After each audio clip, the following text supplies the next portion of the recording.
Hola, ¿qué tal? Muy buenas tardes. Bienvenidos a una edición más El Mundo Te Escucha. Soy Saúl Mosquera frente a los micrófonos y el día de hoy tengo un invitado de lujo. Estoy con el biólogo, docente y escritor Hamer Salazar. Bueno, te cuento que él tiene una fundación. También trabajó como docente en la universidad, ya es jubilado. Trabajó también en el Colegio Científico Costarricense. Fue director de Reserva Biológica Alberto Mi Brenes en San Ramón durante 8 años. Ha publicado 12 libros, cerca de 20 artículos académicos y más de 500 artículos como columnista en diferentes medios a nivel nacional e internacional. Él vive en Costa Rica, Centroamérica. Comenzó a tener mucho cariño por los libros y la naturaleza, difundir su trabajo vía plataformas de Facebook con más de 5.300 seguidores. Bueno, vamos a darle la bienvenida. Hola, Hamer, bienvenido a Mundo Se Escucha Aeroestéreo. Muchas gracias. Un saludo cordial y afable para usted, estimado Saúl Mosquera, y a toda su audiencia de Radio Aeroestéreo y El Mundo Te Escucha. Mis felicitaciones, Saúl, por el contenido de la radio, con mensajes que pretenden pellizcar la conciencia de las personas para que seamos más empáticos con los demás, que cuidamos más el medio ambiente y, sobre todo, que despertemos a la realidad del mundo que vivimos, Saúl. Para mí es un honor de tener un hombre que tiene un legado desde la década de los 80. Bueno, siempre acostumbro a hacer la primera interrogante, saber quién es el personaje que está atrás de este hilo telefónico. ¿Quién es Hamer Salazar?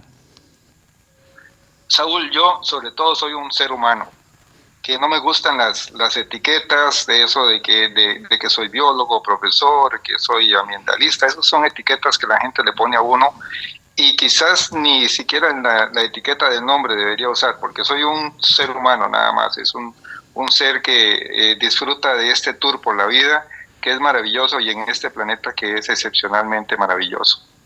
Wow, qué lujo escuchar. Pero si me preguntas quién soy, bueno, tengo 64 años, nací en 1960, vengo de una familia muy humilde de campesinos que tuve la oportunidad de estudiar gracias a la educación pública, la escuela pública, el colegio público, la universidad pública, que me hice espacio en esos ámbitos de la educación. Me gradué como bachiller en biología, luego como licenciado, luego saqué una maestría en España en especies en peligro de extinción y algunos otros estudios ahí en Panamá sobre manejo de áreas silvestres y en Londres sobre taxonomía de insectos. Wow, qué lujo. Para mí es un honor de tener gente que, pues, toda una biblioteca andante ahí conmigo. Vamos con la siguiente interrogante para acá. ¿Cómo llegaste a ser biólogo? Bueno, pues como le comentaba, mi infancia ocurrió en el campo. Mi familia era de origen campesino y entonces entre cafetales, cañales, en los bajos del río, volviendo piedras en el río, pescando pececillos pequeños, cangrejos, observando las aves, de cacería en el campo para llevar algo de proteína a la familia. Así empecé a tener el contacto con la naturaleza, con la tierra, con las nubes, con el sol, todo eso que me llenaba, que me llamaba mucho la atención, era lo que me conectaba con la naturaleza. En realidad, siendo de extracción campesina, yo lo que quería hacer era ingeniero agrónomo. Quería en algún momento sentirme que estaba ayudando a producir la tierra, porque era lo único que conocía. Una vez que entré a la universidad, entré a estudiar agronomía, así es que la mitad de mi carrera es en agronomía, y luego una buena amiga me dice: mira, Hamer, pero usted tiene más habilidades para la biología, ¿por qué no lo intentas? Y la verdad es que hice una reflexión sobre mi vida en el colegio y en el campo, y decidí estudiar biología, y así fue como finalmente me hice biólogo después de una reunión con mi familia, que les decía que bueno, y al final del primer año en la universidad, que que quería, bueno, que querían ellos que yo estudiara. Yo me sentía ya con capacidades para estudiar medicina, derecho, economía, lo que ellos me dijeran. Ellos eran los que me estaban soportando con todo la parte de la vivienda, de la alimentación, etcétera. Y mi padre, que apenas tenía el primer año de la escuela incompleto, me dice, no, usted es el que va a estudiar, usted es el que va a tener que vivir su propia existencia. Usted sabe, debería saber qué es lo que quiere ser. Entonces les dije, bueno, voy a estudiar biología. Y me preguntaron, ¿y qué es biología? Porque ni siquiera eso sabía. Entonces ya les expliqué que era el estudio de las plantas, los animales y todo lo vivo. Ah, muy bien. Entonces, dele por ahí y ahí empecé a estudiar biología y ya, bueno, hice mi carrera, mi vida profesional como biólogo. Wow, qué genial. De verdad es un legado muy bonito de poder haber vivido en el campo y toda esa experiencia de niño, de darle ese valor y entender, estudiar el porqué de las cosas. Es mágico. Claro. ¿Qué es lo que te mueve y te apasiona en tu carrera? Mira, yo vivo enamorado de la vida, de cualquier forma de vida. Yo creo que todas las formas de vida son un milagro. Desde una hormiga hasta un ser humano, un elefante, una musaraña, digamos, una solitaria de esas lombrices intestinales que nos dañan. Todo eso es maravilloso, todas las formas de vida son maravillosas porque compartimos la vida. De hecho, nuestra propia existencia no es la vida misma, nosotros somos un trozo de vida, somos un trozo de vida que pertenecemos a la humanidad y que somos 8.300 millones de personas. Todos somos muy parecidos, todos somos muy similares en la constitución física, en la bioquímica, en la genética, en todos somos muy similares, pero en la mente somos todos totalmente distintos. Es más, en lo que llamamos fenotipo, o sea, forma externa, todos somos diferentes, caminamos diferentes, hablamos diferente. Es decir, entre nosotros nos podemos saber quién está del otro lado del teléfono, si es una voz conocida, sabemos identificarla. Si vemos a alguien caminando, podemos identificarlo, porque todos somos diferentes a pesar de que compartimos un montón de cosas en común. Es decir, nosotros somos un trozo de vida como lo es un ave volando, o una mariposa, o un coyote, o un oso, etcétera. Somos trozos de vida y compartimos ese milagro de ser seres vivos, ¿verdad? De estar vivos, ese aliento de vida que es casi milagroso y que ni siquiera los biólogos podemos entenderlo y ni siquiera definirlo bien, porque la vida no es fácil de definir. Sí, lo que dices es muy interesante. Me abrió el portal de la sabiduría horizontal. Mira, qué interesante. Nosotros nos movemos en la misma frecuencia, con la misma energía. ¿Qué es lo que nos mueve a nosotros? Es el mismo que mueve a un árbol, lo hace producir a un árbol, lo mueve a un insecto, claro, lo mueve a un ser humano, lo mueve a un animal, el sol. Y el agua, así fundamental. Es. Ningún ser humano vive sin agua, sin sol, sin energía, sin la lluvia, los árboles, el oxígeno. Mira, qué interesante, porque diste una pregunta y una reflexión. Lo que está pasando en el mundo, se está destrozando la naturaleza, se está acabando con la misma humanidad. ¿Hasta dónde estamos llegando? Estamos rumbo a un agujero negro. ¿Qué tipo de educación? Vamos a tocar un tema más adelante, eso, porque tenemos un montón de preguntas que me están llegando por aquí. Hay mucha gente que está queriendo hacer interrogantes. Vamos por acá con otra pregunta más. Háblanos sobre tu trabajo y quiénes promocionan.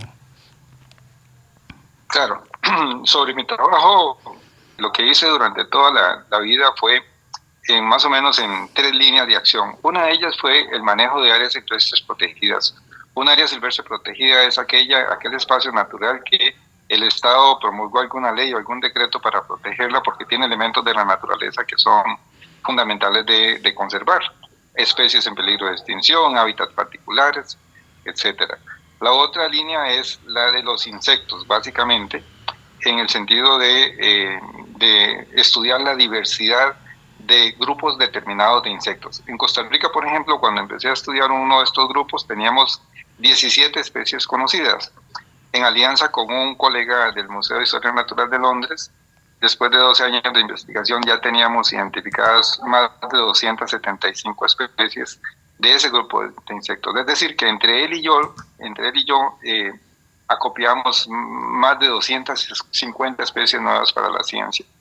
La otra línea de investigación es el manejo de residuos sólidos, que es un asunto de responsabilidad ambiental de todos. Ahí hemos producido 2 libros y hemos hecho varias acciones en mi cantón, particularmente incluyendo el acopio de mucha información para hacer un centro de recuperación de residuos sólidos, y también un poco en su momento, de información para una organización internacional de gobiernos locales que finalmente en Cuenca, Ecuador, en 1989, le otorgó a mi ciudad el título de la ciudad más limpia de América Latina.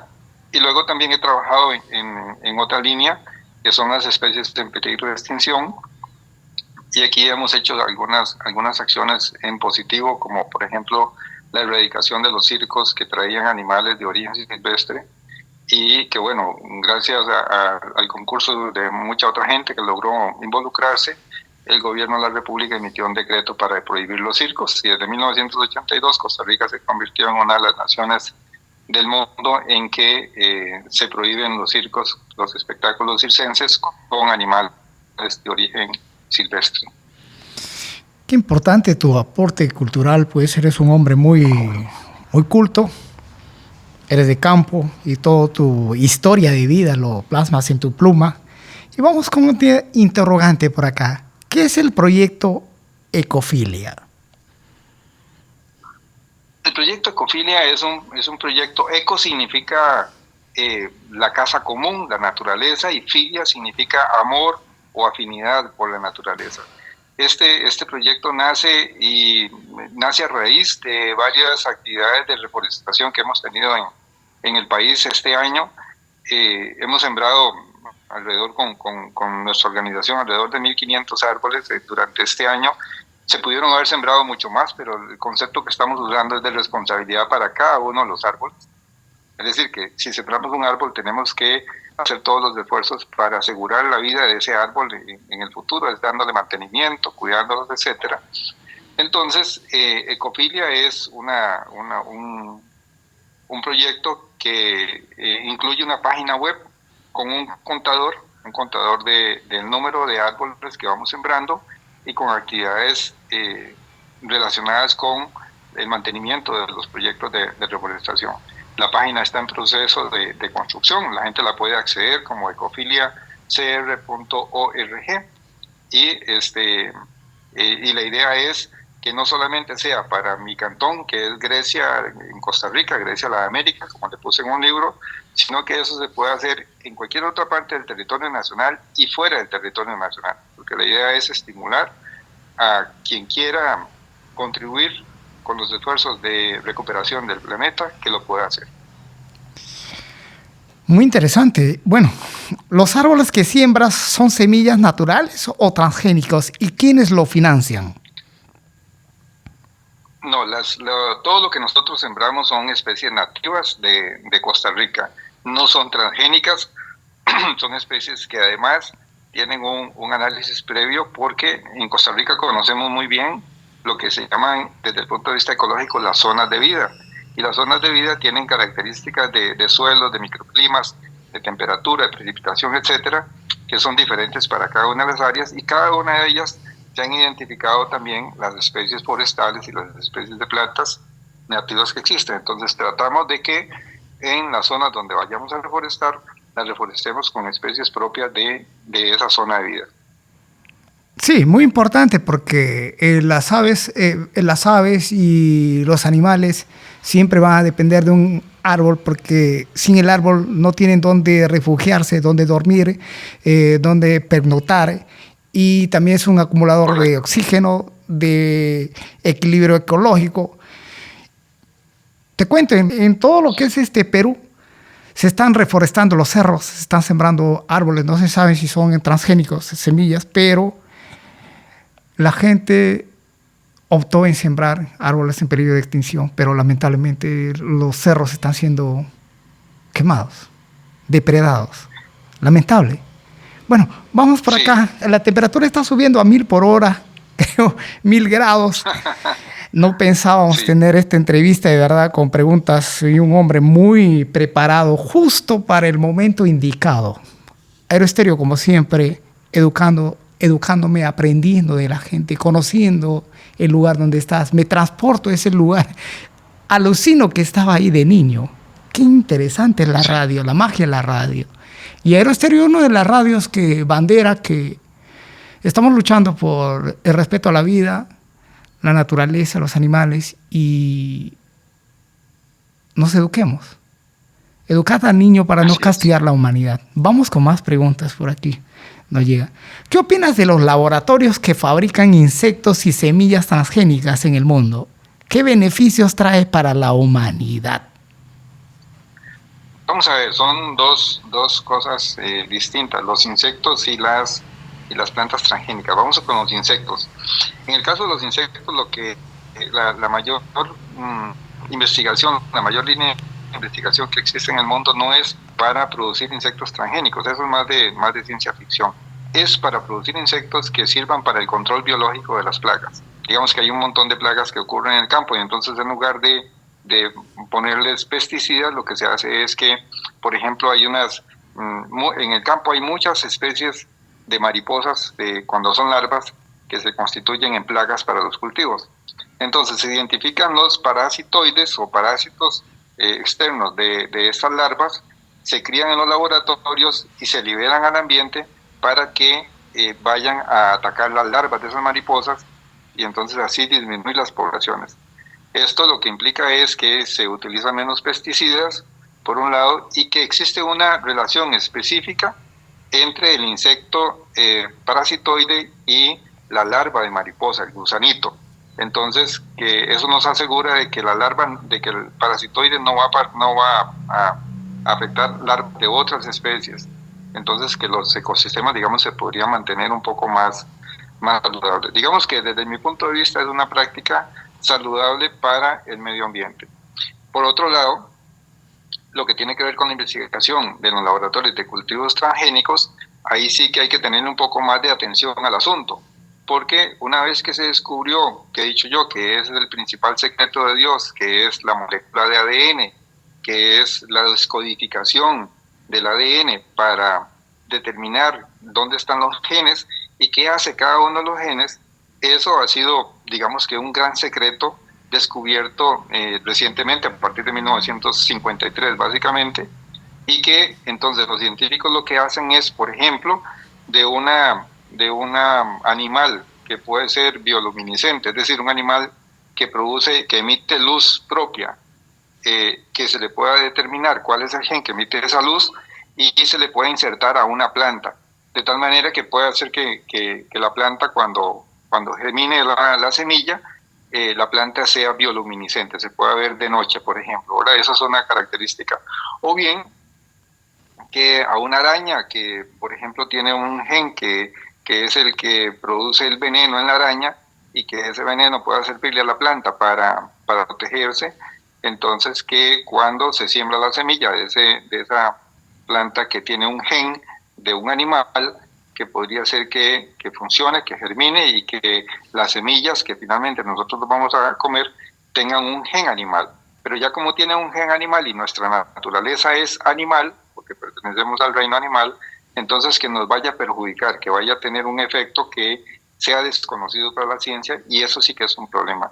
Y ahí está también los cultivos de especies muy consumidas por la humanidad, como el maíz, la soya, el sorgo, el trigo, etcétera, etcétera, que son plantas que son de crecimiento muy rápido y que son muy fáciles de manipular genéticamente, y eso sí que podrían tener problemas serios para la salud humana, porque no hay mucha investigación al respecto, pero sí las empresas osadamente producen esas semillas, y eso tiene otra consecuencia que es sobre los agricultores. Por ejemplo, en el caso de estos productos que mencioné, el maíz, la soya, el trigo, el centeno, el cerdo, la cebada, etcétera, de lo cual podemos hablar. Qué interesante, de verdad, porque si yo me doy cuenta, aquí en la selva que yo vivo, los animales y las plantas y todo lo que es el reino animal viven en armonía.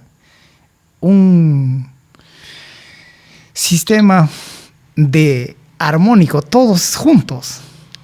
Miles de árboles, miles de animales. Sí, así es. Qué bonito, y rodeados de un río, y se bañan todos. Sí. Y por instinto animal se tienen que alimentar, pero sin depredar la naturaleza. Qué Sí, bello. hay un aspecto que mencionaste antes, Saúl, que también es importante comentar. Y es la siembra de árboles en las montañas. Y usted mencionó algo como que a veces no prosperan esas siembras. Y es que existe una relación también, que es que en las selvas, que a mí me gusta más llamarles selvas que bosques, el bosque es una palabra de traducción inglesa, del idioma inglés, que me queda debiendo. Una selva es mucho más integral, que en las selvas y en general en los bosques del mundo también existe una relación directa entre las raíces de las plantas, no importa si son plantas pequeñas o si son árboles enormes, con unos hongos. Entonces a esa relación se le llama, es una relación simbiótica mutualística, es decir, de beneficio, que los hongos forman un entramado en el suelo que se convierte en una especie como de red neuronal que comunica todas las plantas en el bosque, entonces en la selva. Entonces eso hace que todo el conjunto se vea como un solo individuo, es decir, una selva es una selva con todas sus cosas que tiene. Por eso es un ecosistema, porque tiene entradas y tiene actividades dentro y tiene salidas. Entonces ahí mismo ocurre todo dentro de la selva. ¿Por qué? Porque todo está equilibrado, todo está balanceado. Se mueren quienes tienen que morirse porque son parte del alimento. Y es la transformación que nosotros tenemos, que cada uno de nosotros tenemos, es la posibilidad de transformar los elementos de la tierra, el agua, el aire, el suelo y la luz, el sol, el fuego, para convertirlo en lo que somos, ya sea en árbol, en ave, en ser humano, en lo que sea. Somos realmente una transformación de todos esos elementos de la tierra en lo que somos, ¿verdad? Sí, es muy interesante lo que tú dices, es una red inmensa, porque tú te das cuenta, los árboles caen los frutos, se reproducen los animales, lo comen, lo transportan, las aves lo llevan, y por instinto ellos saben dónde va, dónde falta, y es como, todo está conectado, es como una red de internet más sofisticada y creo que más limpia y más pura, porque todo es armonía. No hay que un virus ataca, no hay que se cruzan los chips o se malogra la máquina. Ahí no se malogra nada. Todos están juntos. No. Y si No, se mueren, pasa su periodo, son abono. Los árboles cambian, las hojas caen, pero sirve. Las raíces se alimentan y todos están conectadas. Qué bello. Así es. Sí, es algo que a nosotros nos cuesta mucho entender. Nosotros mismos somos lo que se llaman holobiontes. Un holobionte es como un ecosistema caminando. Nosotros creemos que somos lo que vemos en el espejo, pero realmente no es así. Nosotros tenemos alrededor de 50 billones de células, pero también tenemos alrededor de 48 billones de bacterias. Es decir, que una a una somos casi la misma cantidad de células que tenemos en nuestro cuerpo que bacterias que hay. Pero además de bacterias tenemos levaduras, tenemos hongos, hay ácaros que caminan por nuestra piel, hay parásitos internos, etcétera. Es decir, que nosotros también somos un ecosistema caminando. Y nos cuesta mucho entender que no somos, que lo que nos comemos es lo que se transforma en lo que nosotros somos. Había un viejo sabio griego que decía que tu alimento sea, que tu medicina sea tu alimento y que tu alimento sea tu medicina. Es decir, que nosotros debemos ser conscientes de lo que nos comemos, porque eso que nos comemos se va a convertir en lo que yo soy. Se va a convertir en más personas. No es que mañana voy al baño y voy a desechar lo que me comí hoy. Eso no es así. El cuerpo asimila todo lo que yo me como hoy y mañana voy al baño y elimino lo que el cuerpo ya no necesita. Es decir, más o menos eliminamos alrededor de 70 millones de células al día. Es decir, morimos alrededor de 70 millones de células al día y en esa misma cantidad también vivimos, reponemos, nacemos en esa misma proporción. Y eso nos cuesta mucho comprenderlo, porque al final de cuentas nacemos como una criaturita de 3 kilos y resto, y morimos como criaturas de 60, 70 kilogramos, pero no somos otra cosa más que la transformación de esos elementos que volvemos al polvo. otra vez. Sí, justo me diste una pregunta, salió de ahí otra pregunta, que conversar con ustedes pues aprender mucho. Mira, qué interesante, el ser humano se destruye solo, pero también muere por vejez, pero también, si tú te das cuenta, la gente está muriendo de residuos de metal, de químicos, y producto de qué, de la alimentación. Diste una pregunta muy interesante, Claro. la alimentación. ¿Cómo te alimentas? ¿Cómo sobrevives? Si te estimas, como dice la naturaleza, Mira, te da todo. Sí. Yo en realidad ahora como de todo. Digo ahora porque pasé más o menos 17 años que no comía nada de carne por razones de conciencia con los animales. ¿Y cuándo cambié? Cambié cuando hice un libro que se llama Hacia la fórmula de la vida, claves para el regreso a la naturaleza. Y entendí que como ser vivo, como parte de la escala zoológica, mi alimentación debe ser omnívora, es decir, debo comer de todo, pero la diferencia es teniendo conciencia de lo que me estoy comiendo y cómo me lo estoy comiendo. Es decir, que si estoy comiéndome un plato de arroz, de papa, de carne de pollo, etcétera, saber que me estoy comiendo eso, no es solamente agarrar el plato y comerme lo que tengo ahí enfrente y comérmelo todo, sino también es tener la conciencia de que hubo agricultores que sembraron el arroz, la papa, que hubo un proceso de comercialización, que el pollo era un animal vivo que se sacrificó, que dio su vida para que se transformara en más de lo que yo soy. Es decir, que la diferencia es la conciencia de lo que me estoy comiendo. Y decía, ¿cómo me lo estoy comiendo? Ese cómo me lo estoy comiendo es, primero, la necesidad de masticar bien lo que me estoy comiendo, por un lado, y por otro lado, la cantidad de comida que me estoy comiendo.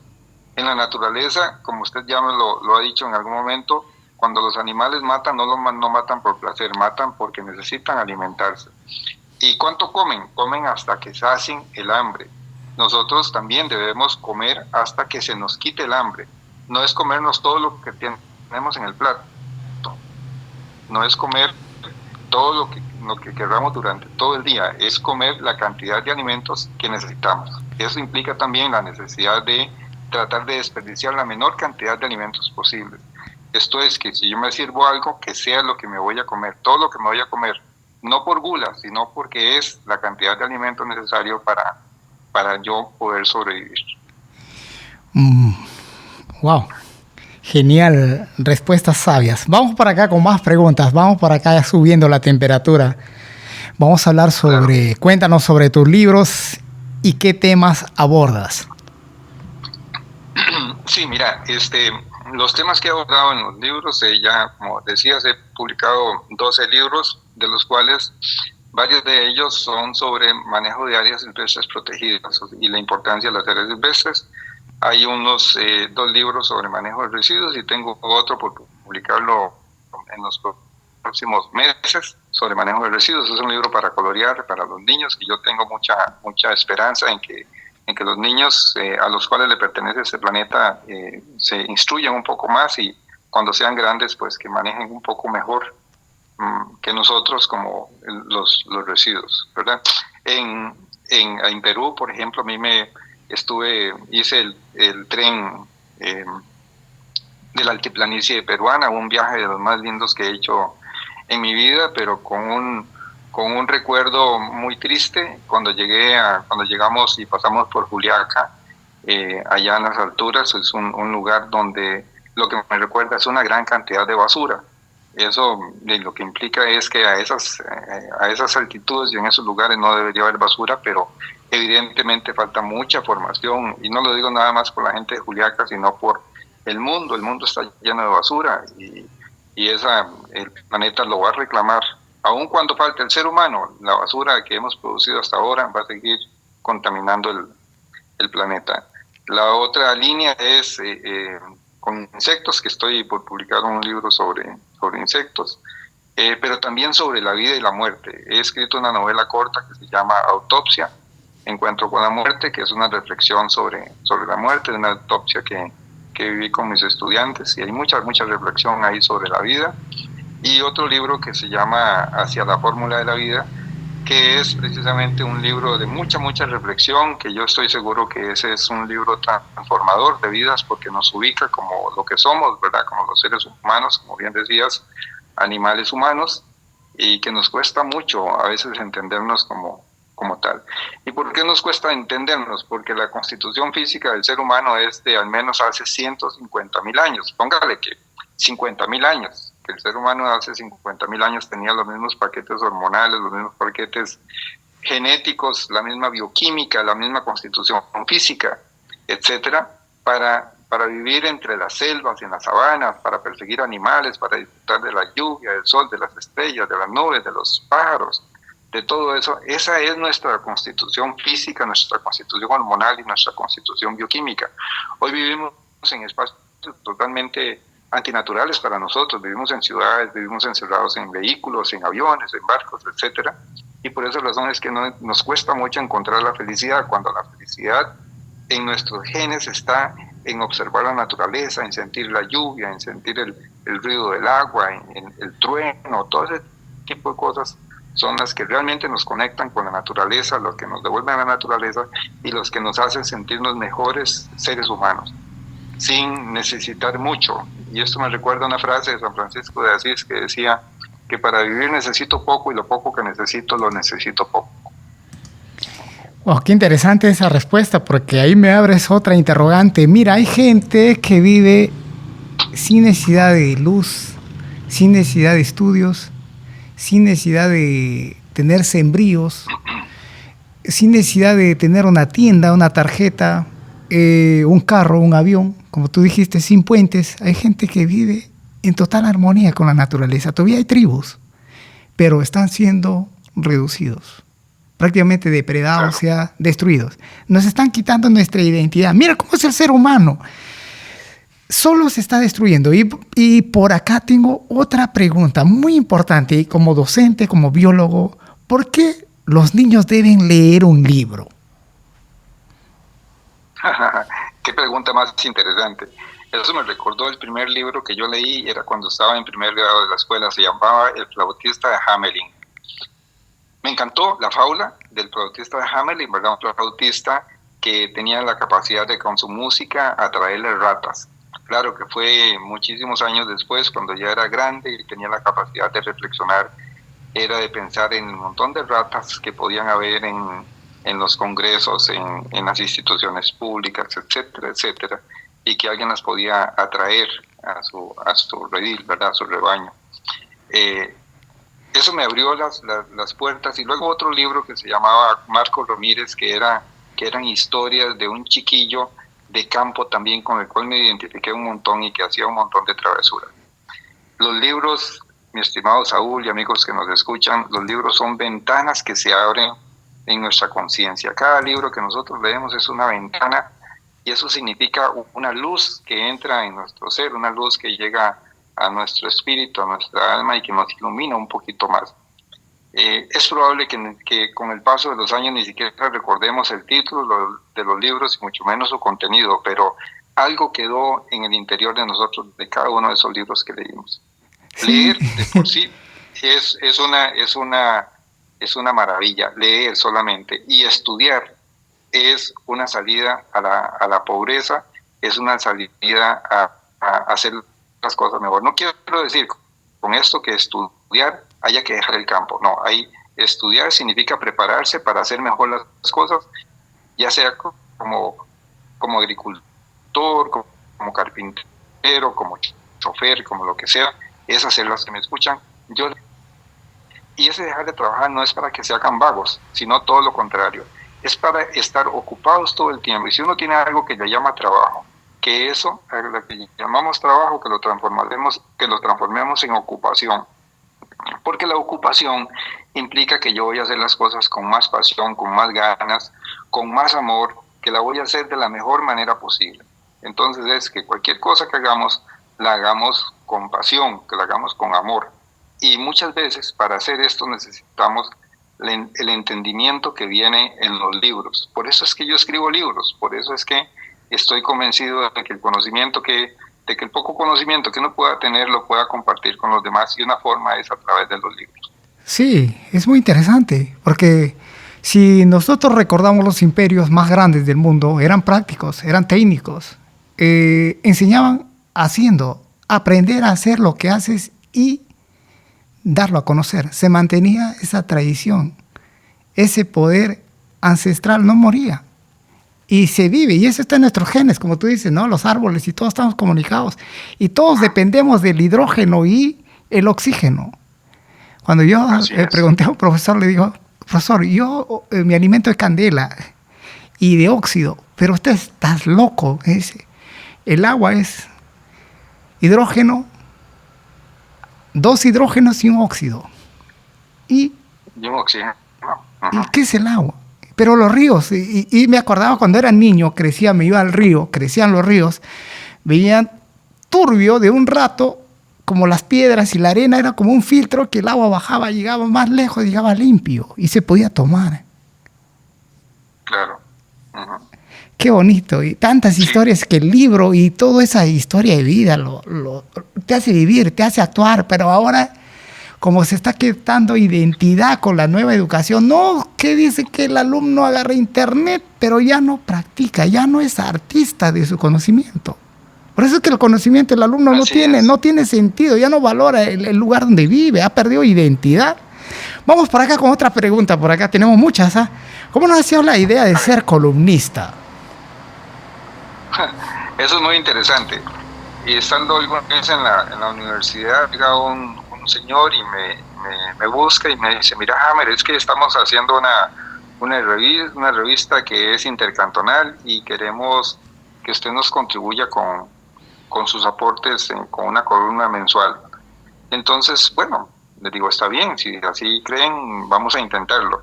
Y recuerdo que el primer artículo que hice, lo hice una vez y dos veces y tres veces, y no estaba satisfecho hasta que lo mandé y ya, cuando estuve satisfecho. Con el paso del tiempo lo leo y me da pena leerlo, pero bueno, fue el primero. Y de ahí en adelante continué publicando con ellos durante 12 años. Entonces, póngale 12 por 12, 244 artículos con ellos en 12 años. Y luego continué publicando con otra gente y en otros medios, de tal manera que ahora ya perdí la cuenta, pero sé que son más de 500 artículos los que he publicado como columnista. Muchos de ellos relacionados con la naturaleza, con el medio ambiente, pero también no he dejado de expresar mi opinión con respecto a otros temas sociales o históricos en mis columnas. Bueno, sigue las preguntas. Vamos a subir la temperatura a 1000 por hora. Vamos por acá. Estoy sudando una agüita de coco para refrescarme yo aquí. De verdad, para mí es un honor de estar con gente que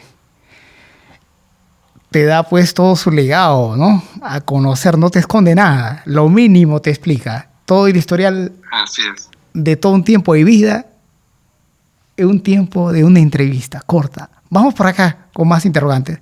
¿Cuánto de cultura estás aportando a la humanidad como profesor jubilado y si lograste tus metas? Vamos a ver, esa es una pregunta que me lleva a pensar en el planeta, ¿verdad? ¿Cuánto le estoy aportando a la humanidad? Bueno, una de las razones, una de las vías por las cuales creo que uno puede aportarle mucho a la humanidad es precisamente a través de los libros. En el año 2022, 2023, me parece que fue más bien en julio de 2023, publicamos 2 libros que se llama Canto Planetario.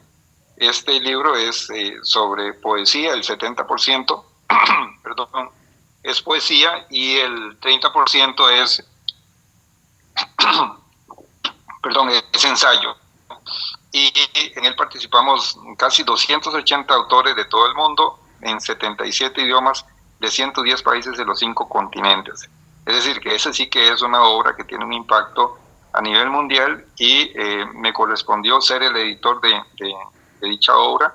Publicamos 2 tomos de 620 páginas cada uno y por supuesto que hay gente de Perú, hay como 5 o 6 artistas de Perú que hacen su aporte en este libro y que tal vez en alguna otra oportunidad podamos hacer un programa exclusivo para esto o o algunos aportes pequeños de lo que dice en este libro.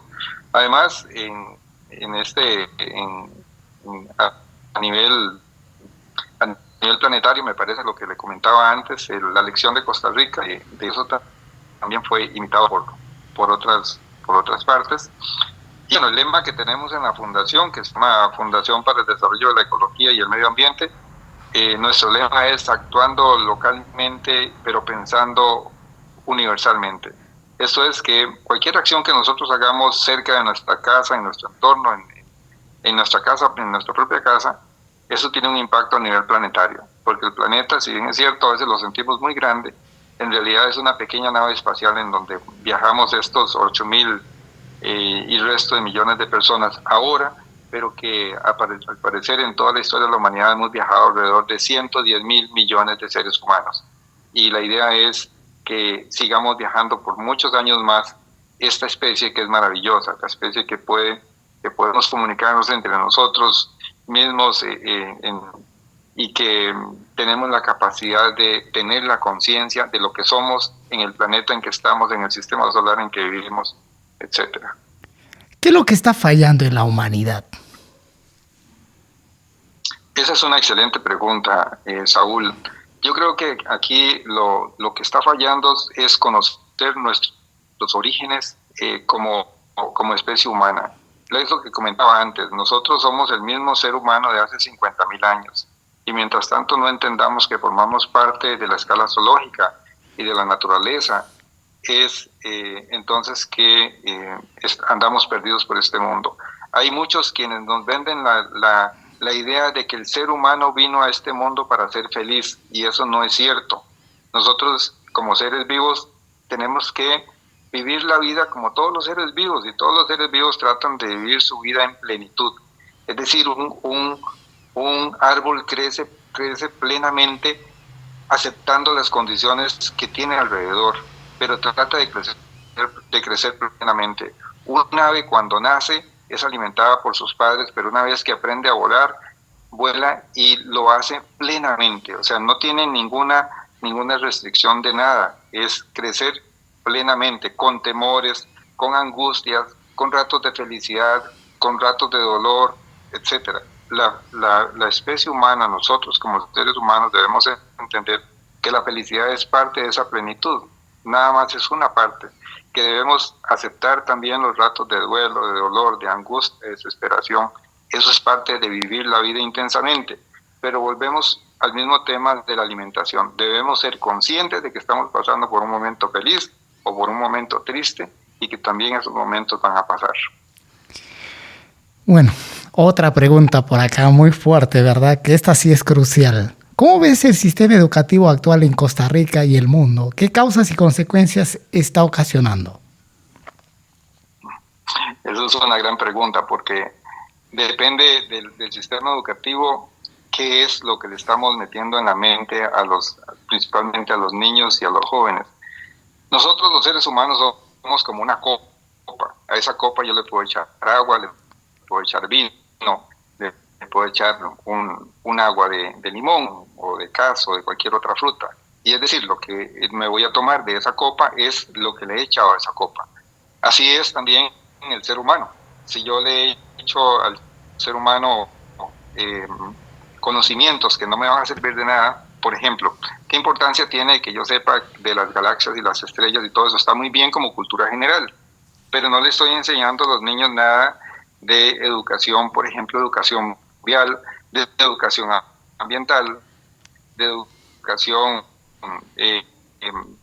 financiera, por ejemplo. Son cosas cotidianas, ¿verdad? Son vivir al día a día.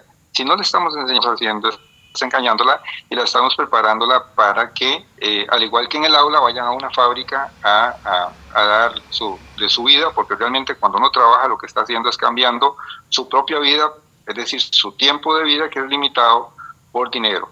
Entonces, hay que enseñarle a la gente a vivir la vida, a lo que es vivir plenamente la existencia.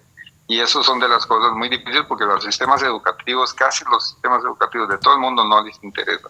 Lo que les interesa es formar seres humanos para que sigan produciendo para el sistema que es para mantener el sistema, que tiene que ver con dinero, con monedas, con transacciones, con consumo, etcétera. Sí, es crucial lo que tú dices. ¿Cuál sería la salida para cambiar este modelo educativo donde el alumno tenga la capacidad de manipular e investigar y discernir sobre todo lo que aprende? Vamos a ver, yo creo que nunca antes en la historia de la humanidad ha habido tanta ignorancia como ahora, a pesar de que todo el conocimiento está en la palma de la mano de las personas, incluyendo los niños y los jóvenes. Me refiero a que tienen un teléfono celular en la mano con buscadores como Google, o más aún como ChatGPT, que es la inteligencia artificial. Pero a pesar de que el conocimiento está en la palma de la mano, la gente invierte o gasta más bien su tiempo en tonterías de redes sociales para ver historias que no le van a dejar absolutamente nada a esa persona, que no lo van a instruir, que no le van a ayudar a crecer como ser humano, sino que lo que está haciendo es entretenimiento. Y aquí vamos a un punto, porque en la naturaleza ningún organismo se entretiene, todos están ocupados. Uno puede ver animalillos jóvenes que están jugando, ellos no están entreteniéndose, están jugando a ser adultos, están jugando a adiestrarse, a formarse para ser adultos.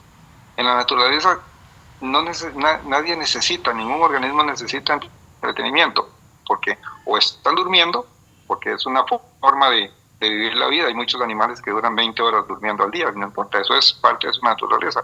Que es mejor estar descansando conscientemente que no estar viendo tanta tontería en las redes sociales. Creo que este es uno de los aspectos más importantes. Entonces es que la educación le enseñe a los niños y a los jóvenes a ser críticos con lo que están viendo, a estimularlos a buscar información en las redes sociales o en la internet que realmente le vaya a servir en la vida. Un gran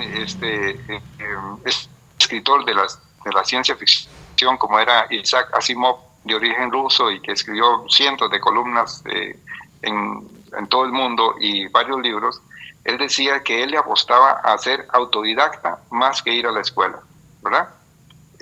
Yo no estoy de acuerdo con no ir a la escuela, porque ir a la escuela significa una forma de sistematizar la información de manera casi que obligada. Lo único es qué tipo de información. Pero estoy de acuerdo en la parte de ser autodidacta, porque en este momento cualquier persona que quiera hacer cualquier cosa lo puede lograr si de manera metódica y sistemática aprende, por ejemplo, carpintería o aprende cualquier otro oficio, porque existen un montón de manuales, un montón de tutoriales en las redes para eso.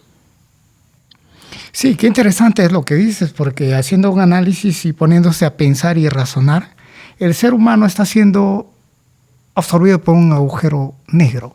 ¿Y qué es? Las redes sociales.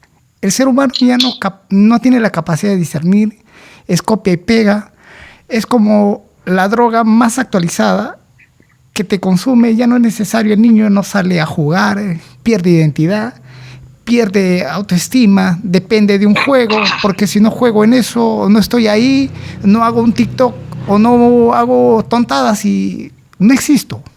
Vive un mundo, una burbuja pues que está fuera de la realidad, está fuera de su mundo, y si no está en eso se desespera y tiene que estar enchufado, conectado ahí, sin la capacidad de crear, simplemente consume, pero no produce nada, y eso es muy triste. Sí, Saúl, hay un hecho muy interesante en la historia de la humanidad, y es que no siempre los seres humanos hemos tenido la necesidad de pensar. Vamos a ver, esto parece contradictorio porque todos los seres humanos pensamos. Cuando digo la necesidad de pensar es para resolver los problemas. Los problemas que ha resuelto el ser humano han sido básicamente los de su propia sobrevivencia en el entorno, en el clan familiar.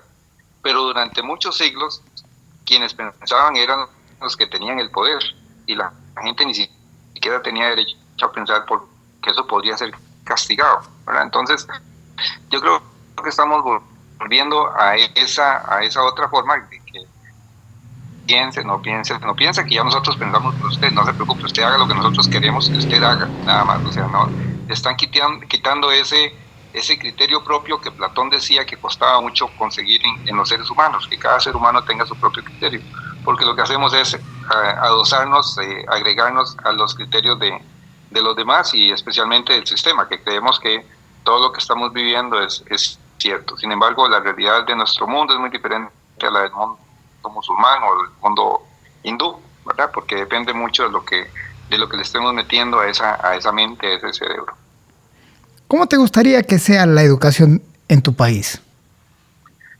Realmente lo que me gustaría es que fuera más pragmática, es decir, más práctica, que la gente pudiera hacer con sus propias manos, que pudiera hacer, que salir al campo a ver las cosas, porque es que realmente así es como aprendemos, aprendemos haciendo, ¿verdad? Nosotros de alguna manera tenemos las manos y los pies, pero sobre todo las manos que tienen una gran capacidad de moverse, las estamos usando ahora nada más para tener en ellas el celular y estar texteando con el dedo gordo, ¿verdad? Con el dedo pulgar o con el dedo índice nada más, pero el resto de la estructura de la mano se queda sin uso. Y realmente nuestras manos y nuestros pies están hechos para caminar y caminar grandes distancias todos los días. Por eso es importante hacer ejercicio, porque nuestros genes nos recuerdan que tenemos que hacer ejercicio. Las manos están hechas para que nosotros hagamos una gran cantidad de cosas con ellas. Entonces, mucho es lo que se llama el ejercicio kinestésico, el ejercicio de poder hacer con las manos. Si bien es cierto, es poder conceptualizar con la mente las ideas, pero llevarlas a la práctica con las manos, ya sea dibujando, ya sea pintando, ya sea volando serrucho, transformando las cosas. Eso es muy importante para que la mente se abra a ese conocimiento que es primitivo, que es primigenio, que es el de hacer las cosas. Eso es lo que me parecería que podemos hacer con la educación. Sí, qué interesante. Se nos abre otra interrogante más por aquí. ¿Por qué derivar las cosas y conocer las riquezas, bondades que nos rodean? Sí, porque somos parte de un todo. Nosotros somos como decir una gota de agua que en algún momento llegará al océano. Y esa gota en el océano no es que se va a perder, es simplemente que se va a disolver el gran océano. Y nosotros como seres humanos, como parte de este planeta, que no somos otra cosa más, como decía antes, que la transformación del planeta mismo en seres humanos, que vamos a volver al planeta, es por esa razón, porque somos parte del todo, somos parte de la humanidad, somos parte de los seres vivos, somos parte de la biosfera, somos parte del planeta, del sistema solar, somos, en resumen, mi estimado Saúl y amigos que nos escuchan, somos polvo de estrellas. Entonces, cuando lo entendemos así, la vida se simplifica mucho, porque no son las angustias que vivimos a diario, somos más que eso, somos una experiencia de conciencia transformada en una forma de vida que es la mejor de todas, que es la vida humana, la que tenemos la capacidad de ser conscientes de precisamente de formar parte del todo. ¿Por qué creer en todo lo que habla Jaime Salazar? No es necesario creer ni siquiera en nada de lo que yo digo, porque esa es mi creencia, mi formación. Yo lo que más bien aprovecho para decirle que cada uno de nosotros deberíamos reflexionar no en lo que yo digo para que me crean, sino en lo que he dicho para tener nuestro propio criterio, que cada uno de ustedes que nos hace el favor de seguirnos y escucharnos a través de Radio Aéreo Estéreo, que tengamos la capacidad de analizar cada una de las cosas de las cuales hemos hablado y que se hagan su propio criterio. Sí. Bueno, la entrevista del día de hoy, pues, es candela, de verdad. Por acá la temperatura está subiendo a 1000 por hora. Yo estoy sudando, de verdad. ¿Qué te parece el formato y contenido de la radio? Bueno, decía que la radio me encanta, Aéreo Estéreo me encanta porque tiene la música que me gusta, que es la música de los 80 y los 90. Siempre es un gusto volver a aquellas épocas. Recuerden que yo nací en 1960, así es que esa música es de todo mi periodo de crecimiento como adolescente y como joven. Me parece también una relación muy estrecha con lo que yo he hecho. Decía que existen dos términos, uno que es ecología y el otro que es ambientalismo. El ambientalismo es una ideología y la ideología es una forma de ver el mundo de un grupo determinado de personas. mientras que la ecología es una ciencia, y como tal, la ecología se convierte en una ciencia subversiva porque normalmente tiende a llamar la atención de quienes están atentando contra los ecosistemas, o bien para tomar acción diferente, una acción diferente a lo que está ocurriendo con el llamado desarrollo de la humanidad. En este sentido, Aestereo es una emisora subversiva porque con los mensajes que tienen de carácter social y ambiental, lo que intenta es pellizcar la conciencia de las personas para que seamos más conscientes del mundo en que vivimos, del mundo en que nos rodea, y de nuestra responsabilidad individual para tomar acción en favor de la humanidad, de la paz, de la naturaleza, de los campesinos, de la cultura, de los pueblos indígenas, de los pueblos autóctonos, de las costumbres de esos pueblos autóctonos, de las costumbres en general de los pueblos. Y eso me parece muy, muy positivo. Es un gran reto en medio de tanto medio de comunicación que es muy comercial, que lo que pretende es hacer dinero. Y en este caso, para mí, todo el apoyo que se pueda para Aeroestéreo, porque está haciendo una labor encomiable en favor de la humanidad. Continuando con la entrevista de lujo con Hamer Salazar, vamos con la siguiente interrogante, ya preguntas finales, que es una pena de verdad que tan rápido pase el tiempo y las preguntas sean fuertes. ¿Qué es Aeroestéreo para Hamer Salazar? Aeroestéreo es una emisora con un gran reto por delante, porque no es una emisora comercial, es una emisora que intenta pellizcar la conciencia de los ciudadanos a través de mensajes culturales, de mensajes que propenden una mejor relación con el medio ambiente, que entienden la necesidad de la preservación de los pueblos indígenas, de los pueblos nativos, de sus costumbres, su cultura, sus tradiciones, del uso del suelo, etcétera. Es una emisora que merece todo el apoyo del público, no solamente de Perú, sino de todo el mundo, porque los mensajes que tienen son mensajes muy positivos, además de la música, que decía que es la música de los años de mi crecimiento como adolescente y como joven, por allá de los años 70, 80 y 90. De verdad es un honor de poder escuchar esas palabras de aliento, de verdad. Aeroestéreo es una radio que nació de una idea. Siempre quise tener una radio. A los 12 años empecé a trabajar en radio y en 2017 logramos ya subir la radio de manera permanente vía online hasta la actualidad. Y nos damos el lujo de encontrar gente que apuesta por la cultura, gente que escribe, gente que dibuja, pinta, toca guitarra o hace música. Y de verdad, Aeroestéreo, la radio y todos se pueden comunicar al WhatsApp al más 51 950 22 20 19 y nos puede visitar a través de la página www.aeroestereo.com desde Uchiza, Perú, para el mundo. Bueno, nos están preguntando por acá cómo podemos ubicarte en las redes sociales, cómo te pueden identificar. Muy bien, me pueden encontrar en Facebook. Yo no tengo muchas redes, no soy muy activo en muchas redes sociales. Me pueden identificar en Facebook como Hamer Salazar. Les va a aparecer un tipo ahí de bigote, ese soy yo. También en TikTok a veces incluyo algunos mensajes por ahí, página web que es www.hamersalazar.com, Hamer con H y con una M, y también de las actividades de la fundación a través de www.fundema.org, y la editorial es hceditores @hamerson-company .com. Esas son los tres, básicamente, los medios que pueden localizar.